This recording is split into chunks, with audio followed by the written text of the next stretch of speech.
modern Tea Party and the original Tea Party are different in this respect, and that's that very conservative, what they called Whigs at those days, the Sons of Liberty, were willing to actually destroy property, not steal property, but destroy property to make a point. They were pushed to a this way. Yeah.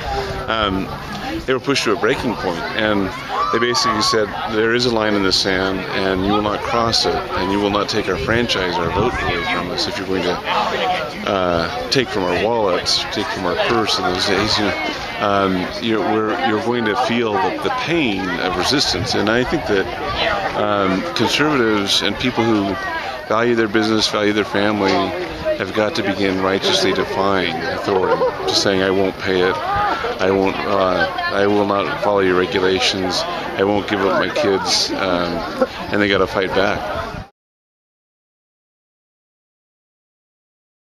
This is your life here. What's at risk here for you personally?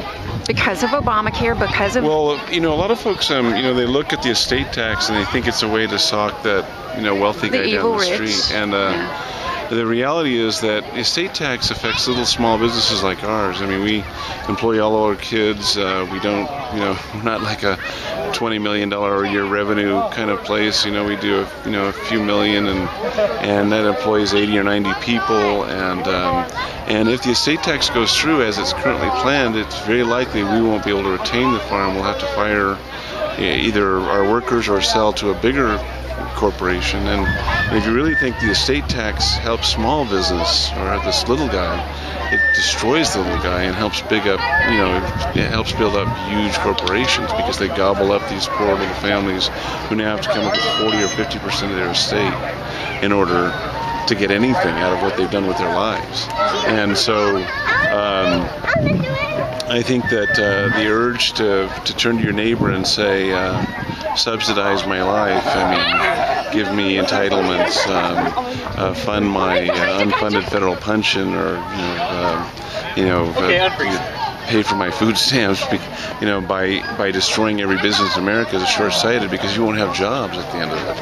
And so I'm hoping that conservatives just won't, some things are not up for a vote.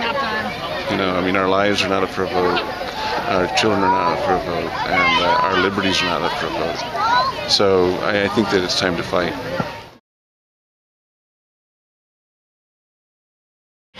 Give me liberty or give me death. That American notion, that very flinty, feisty notion, is basically what he was saying was, you can kill me, but you will never take my freedom from me.